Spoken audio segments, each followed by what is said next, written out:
नमस्कार. मी गणेश तुकाराम शिंदे आपणा सर्वांचं आपले अण्णा या यूट्यूब चॅनलवर स्वागत करत आहे. आज राज्य मंत्रिमंडळाची कदाचित निवडणूक जाहीर होण्यापूर्वीची शेवटची बैठक, त्याचबरोबर लाडक्या बहिणींचं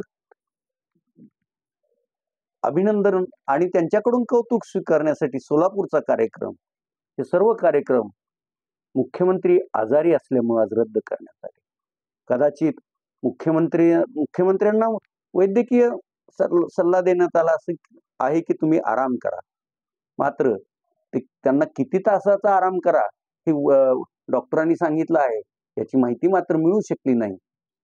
त्यामुळं उद्या शेवटची या मंत्रिमंडळाची बैठक होईल हे निश्चित. या बैठकीत उद्या होणाऱ्या मंत्रिमंडळ बैठकीत मग कोणते विषयांना मंत्रिमंडळ मान्यता देणार, नवीन काय अजून सवलती किंवा योजना जाहीर करणार, याकडं सर्वांचंच लक्ष लागून राहील हे निश्चितच. इकडं जशी निवडणूक अगदी जवळ येऊ लागली आहे, तसं अस्वस्थ असणारे आत्मे इकडून तिकडे आणि तिकडून इकडे ये जा करण्यास त्यांनी सुरुवात केली आहे. परवा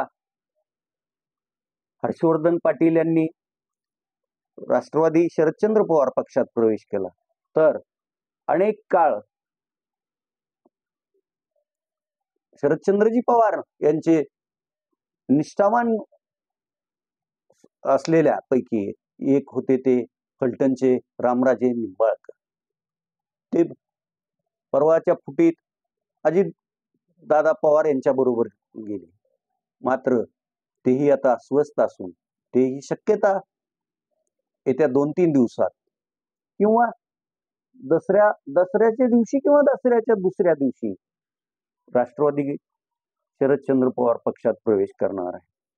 भाजपतील एक मोठा असा नेता की जो की भाजपचे राज्यातील सर्वेसर्वा असणारे देवेंद्र फडणवीस यांचं अगदी निकटवर्तीय हाही राष्ट्रवादी काँग्रेस शरदचंद्र पवार पक्षात प्रवेश करणार असल्याचं वृत्त आहे. शिवसेनेत पण शिवसेना उद्धव बाळासाहेब ठाकरे पक्षात पण अनेकांचं येणं सुरू आहे, तर काही मंडळी त्यात या पक्षातून बाहेर पण पडत असल्याचं चित्र आहे.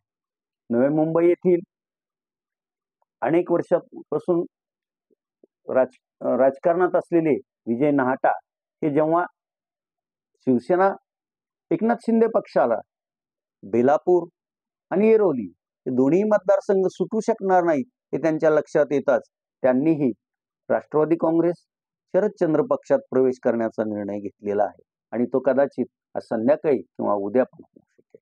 तर असं हे निवडणूक जाहीर होऊन अगदी उमेदवारी अर्ज भरण्याच्या शेवटच्या दिवसापर्यंत हे सुरू राहील हे निश्चितच. इकडं हरियाणात भाजपला हॅट्रिक करता येणार नाही असेच अंदाज अनेकांचे होते आणि तसं वातावरण पण होतं असं तिथल्या जाणकारांचं मत आहे. पण तसं काही घडलं नाही. भारतीय जनता पक्षानं 90 पैकी 49 जागा जिंकत विजयाची हॅट्रिक साधली आणि आता हरियाणात तिसऱ्या वेळी भाजपचं सरकार येत्या आठवडाभरात परत येईल हे चिन्ह आहे. भाजपला यश कोणत्या ह्याच्यामुळे मिळालं का नाही याची आता काँग्रेस पक्षानं कारण मीमांसा करत बसायचं आहे आणि आपल्यासाठी एवढं पोषक वातावरण असताना आपल्या पक्षाला कमी जागा का मिळाल्या हेही त्यांनी आत्मचिंतन करण्याची गरज येऊन पडलेली आहे. हरियाणाच्या 90 जागापैकी भाजपने 49, काँग्रेसला 36, तिथला स्थानिक INLD या पक्षाला 2 आणि इतर 3 जण इथे विजयी झाले आहे. तिकडे जम्मू काश्मीरमध्ये भाजपला सत्ता मिळेल असं काही चिन्ह नव्हतंच, पण तरीही या राज्यात भाजपच्या उमेदवारांनी काँग्रेस आणि त्यांच्या सोबत असलेल्या पक्षांशी तगडी लढत दिली हे या निकालावरून दिसून येतं. येथील 90 जागाचे निकालाचे म्हणजे जवळपास हे निकालच असतील असं होईल. एखादी जागा कमी जास्त होईल. त्यात काँग्रेस आणि नॅशनल उमर अब्दुल्ला आणि मोठे अब्दुल्ला यांच्या पक्षाचा त्याला 48 जागा निवडून येतील असं स्पष्ट दिसत आहे. तर भाजप 29 जागावर येथे विजयी होईल अशी चिन्ह आहे.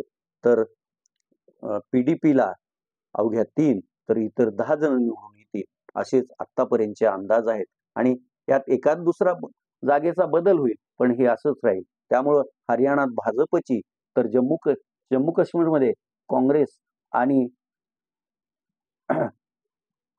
नॅशनल कॉन्फरन्सची सत्ता येईल असंच चिन्ह आहे. आज तुर्तास एवढंच. धन्यवाद.